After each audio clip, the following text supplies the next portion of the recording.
Halo, selamat datang di Weekly ID dengan Bang L di sini. Pada kesempatan kali ini, saya akan mengajak kalian semua untuk membahas sesuatu yang cukup menarik, yaitu mengenai Mighty Warriors. Bukan mengenai profil ataupun lainnya, kalau itu sudah saya bahas di video ini.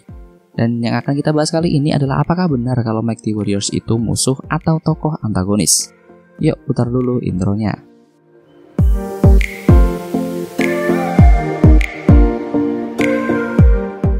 Jika kalian melihat semua movie ataupun series High and Low, saya cukup yakin banyak dari kalian yang berpikir kalau Mighty Warriors adalah tokoh antagonis atau anggap saja tokoh penjahat. Saya pun awalnya berpikir begitu.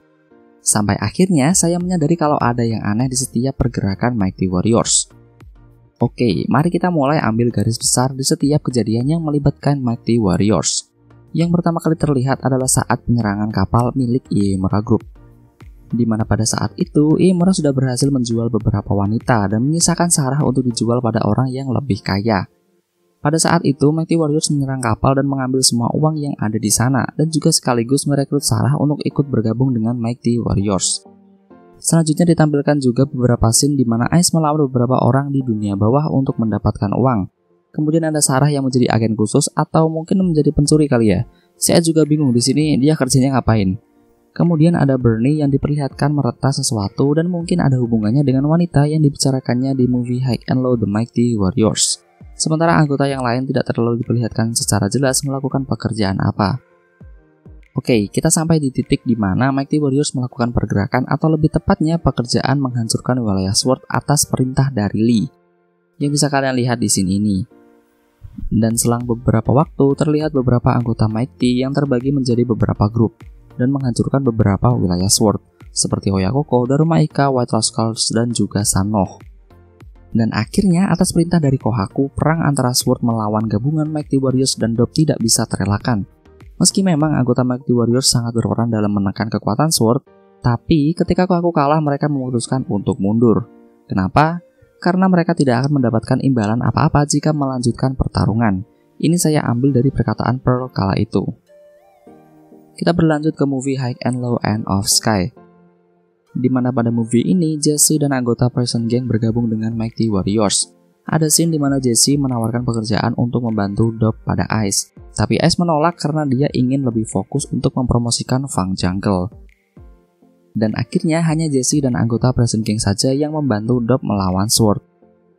Kita langsung skip saja pada perang Sword melawan Dob. Mighty Warriors yang awalnya hanya menonton karena sudah sangat bosan dan gabut, akhirnya mereka pun ikut terjun ke dalam perang tersebut dengan alasan ingin membantu Jesse. Dan jujur juga, jika saja Mighty Warriors tidak ikut andil dalam perang ini, saya sudah sangat yakin kalau Dob dan Prison Gang sudah dipastikan akan kalah. Tapi karena Mighty Warriors yang semua anggota intinya terjun langsung, membuat keadaan menjadi lebih seimbang lagi. Dan mendekati perang puncak, Ice mendapat telepon dari Ryu yang entah apa pembicaraannya, mereka pun akhirnya mundur. Dan di sini Ice juga meminta Jesse untuk mundur juga. Jujur saja ini juga merupakan scene yang cukup aneh. Oke, jadi gini deh. Jesse bekerja untuk Ranmaru, tapi ketika Ice meminta Jesse dan kawan-kawan untuk mundur, dia pun ikutan mundur. Dan meninggalkan Ranmaru yang diinjak-injak sama ayahnya Genji ini. Yang jadi pertanyaan adalah, terus dia dapat uang ini dari mana? Mari kita berpikir positif kalau uang ini didapat sebelum perang. Itu artinya Jesse dan kawan-kawan dibayar sebelum mereka terjun ke dalam medan perang. Oke, dengan begini kalian nggak perlu overthinking. Dan scene terakhir mereka adalah saat ending High and Low Final Mission, di mana mereka mendapat misi baru atau pekerjaan baru dari Balji. Dan scene mereka pun selesai sampai di sini. Setelah mendengar penjelasan saya tadi, kalian sadar gak sih kalau ada yang aneh dalam setiap pergerakan Mighty Warriors? Iya, mereka tidak ada niatan sama sekali untuk menghancurkan Sword atas keinginan mereka sendiri. Ini sangat berbeda dengan kasusnya si Kohaku, di mana dia memang ingin menghancurkan Sword untuk menghapus masa lalunya, atau mungkin Ranmaru yang ingin menjadikan Sword sebagai wilayahnya, ataupun Koryu Group yang ingin meratakan Sword karena dianggap mengganggu bisnis mereka. Dari yang saya lihat, justru dengan adanya Sword, Mighty Warriors mendapat keuntungan yang cukup banyak dari pekerjaan yang ditawarkan oleh Lee dan juga dari Kohaku ataupun Ranmaru. Jadi sebenarnya, kalau kalian cermati lagi, sama sekali tidak ada pergerakan dari Mighty Warriors yang itu benar-benar bertujuan untuk menghancurkan wilayah Sword. Oke, saya tahu Mighty Warriors pernah menyerang wilayah Sword di season 2 dan juga di movie yang pertama.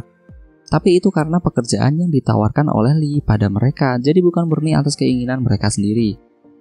Mighty Warriors memang sempat mengganggu atau ikut campur dalam pertarungan Sword dan Dob.